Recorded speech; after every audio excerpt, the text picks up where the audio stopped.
नमस्कार दोस्तों, स्वागत है आप सबका नई कहानी में। पत्नी के गुजरने के बाद से ही हरिवंश बाबू की दुनिया वीरान हो गई थी। उम्र के इस पड़ाव पर जब साथी का साथ सबसे ज्यादा जरूरी होता है, उनकी जिंदगी अकेलेपन के अंधेरे में डूब चुकी थी।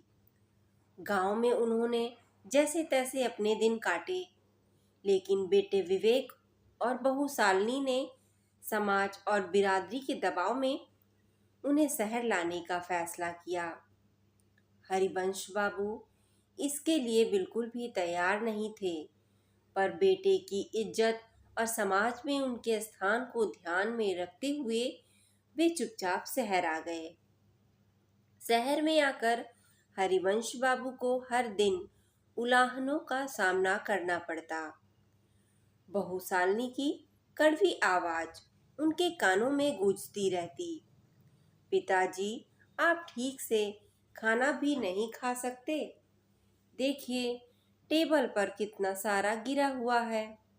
कभी कभी बेटा विवेक भी शिकायत कर देता था कि पापा, बाथरूम में पानी ठीक से डाल दिया करो, कितनी गंदगी रह जाती है। हरिवंश बाबू पूरी कोशिश करते कि घर में कोई शिकायत का मौका ना दें, लेकिन 65 साल की उम्र में जब हाथ कांपने लगे और आंखें धुंधली हो जाएं, तो कई बार चाह कर भी काम ठीक से नहीं हो पाता।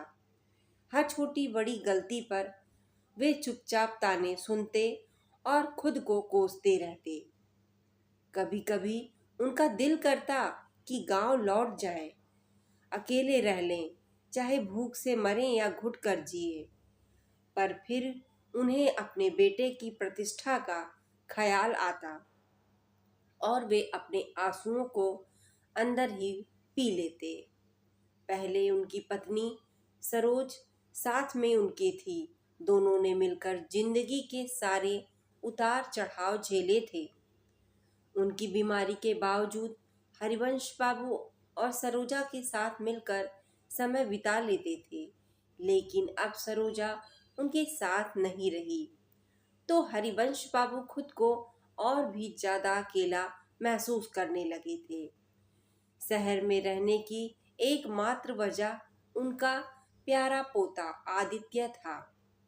कहते हैं कि ब्याज जो है मूल से भी ज्यादा प्यारा होता है, और यह कहावत हरिवंश बाबू पर पूरी तरह से सटीक बैठती थी। आदित्य के साथ बिताया हर पल उनके लिए संजीवनी जैसा काम करता था। सुबह शाम पार्क में पोते के साथ वक्त बिताना, उसकी मासूम बातें सुनना और खेलना, यही उनके जीवन की वजह बन गई। लेकिन आज सुबह कुछ अलग ही था। बहू शालिनी ने जोर जोर से डांटा था। बेचारे हरिवंश बाबू ठीक से नाश्ता भी नहीं कर पाए। पार्क की बेंच पर बैठे हुए वे अपने आंसू छिपाने की कोशिश कर रहे थे, लेकिन उनकी बूढ़ी आंखों में दर्द साफ झलक रहा था। तभी नन्हा आदित्य उनके पास आया और उनकी आंखों से आंसू पोंछते हुए मासूमियत से पूछ बैठा, दादाजी, हम इंसान बूढ़े क्यों हो जाते हैं? यह सवाल सुनकर हरिवंश बाबू कुछ देर तक चुपचाप आदित्य की ओर देखते रहे। उस मासूम चेहरे में उन्हें अपने बचपन की झलक दिखी। उन्होंने चारों ओर देखा। पार्क में छोटे बच्चे, जवान और बुजुर्ग सभी थे। उनकी आंखों में उनके जीवन का पूरा सफर घूमने लगा। बचपन, जवानी, शादी, बच्चों का लालन पालन और अब बुढ़ापा, हर पल उनके दिल में तैर रहा था।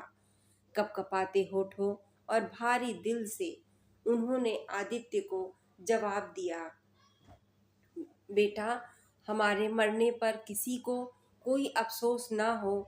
यह जवाब सुनकर आदित्य को कुछ समझ नहीं आया, लेकिन हरिवंश बाबू की आंखों में आज की सच्चाई का दर्द झलक रहा था। वे जानते थे कि आजकल बुजुर्गों की इज्जत कम हो गई है और उनके लिए दुआएं कम, जबकि दवाइयाँ ज़्यादा हो गई हैं। हरिवंश बाबू की यह कहानी अकेले नहीं है। हमारे समाज में न जाने कितने बुजुर्ग ऐसे हैं जिन्हें घर में सम्मान नहीं मिलता, जिनका जीवन तानों और उलाहनों में बीत जाता है और वे खुद को बोझ समझने लगते हैं। लेकिन क्या वे वाकई बोझ हैं? नहीं, वे हमारे जीवन का आधार हैं, हमारे अनुभवों का स्रोत है और उनके बिना हमारा जीवन अधूरा है। दोस्तों, जब तक हमारे बुजुर्ग हमारे साथ हैं, उनकी इज्जत करें, उन्हें प्यार दें, उनका ख्याल रखें। वे हमें सिखाते हैं कि जीवन का असली आनंद अनुभव और सादगी में ही है। उनके साथ बिताए हर पल को सजो कर रखें, क्योंकि एक दिन आएगा जब वे हमारे साथ नहीं होंगे और तब उनके साथ बिताए पलों की यादें ही हमें सहारा देंगी।